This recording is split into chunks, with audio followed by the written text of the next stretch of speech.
Allez, les audiences d'hier avec vous, Romain. On revient d'un mot sur l'audience de Nicolas Sarkozy, puisqu'on a la pointe, le moment où Nicolas Sarkozy a été le plus regardé, et ça dépasse les 9 millions. Effectivement, c'est un record pour France 2. On l'a dit, 8 millions de téléspectateurs, ça c'est pour le global, c'est-à-dire pour le journal de Marie Drucker et l'édition spéciale présentée par Laurent Delahousse. Mais la prestation de Nicolas Sarkozy a été suivie par 8 500 000 personnes, 32,6%, avec un pic à 9 300 000 à 20h50. Voilà pour être précis sur cette intervention hier. On précise que 20h50, c'est le moment où il y a de la pub sur TF1 et avec un fort report effectivement des autres chaînes vers le journal de France 2. Oui. Ceci explique cela aussi. Et où ça zappe beaucoup. Exactement. Voilà, voilà pourquoi le pic est à ce moment-là.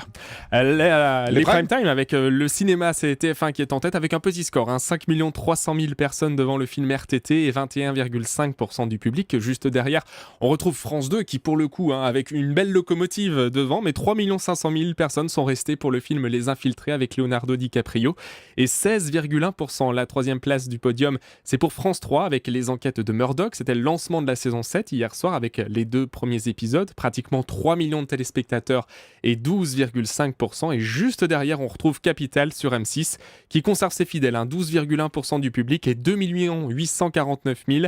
Hier, c'était une enquête sur nos dépenses au quotidien, la guerre des prix entre les différentes enseignes. Et sur la TNT, aucune chaîne ne dépasse le million de téléspectateurs. Ça arrive beaucoup cette semaine. Ces derniers temps, c'est vrai. Le meilleur score, c'est pour D8 et La Fleur du Mal avec 790 000 personnes pour suivre ce film et 3,3% du public.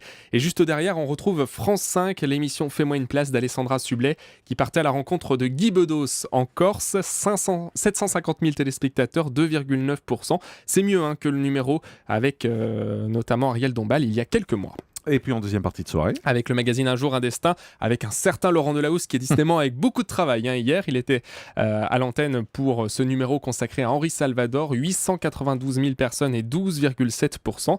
Et puis les fidèles étaient là sur M6 pour enquête exclusive. Violence à l'hôpital, les urgences vont craquer. Eh bien, pas d'hémorragie pour Bernard de la Villardière. Pratiquement 1 200 000 et 12% du public. Et du côté des primes de samedi, avec un carton pour The Voice, pratiquement 5 800 000 personnes et plus de 30% du public pour suivre la victoire notamment de la petite Carla, la Benjamine de la finale, la petite protégée de Jennifer. C'est elle qui a donc remporté cette édition de The Voice Kids et Nikos nous disait vendredi qu'il y avait une saison 2 qui arriverait prochainement. La révélation exclusive de Nikos sur Europe 1 vendredi en effet, puis les primes de vendredi. Eh bien, sans surprise, c'est Koh-Lanta qui est en tête avec Denis Brognard, 6 800 000 personnes et 31,4% du public. On est là avec le même score que la semaine d'avant. Merci beaucoup Romain. Le grand direct des médias, Jean-Marc Morandini.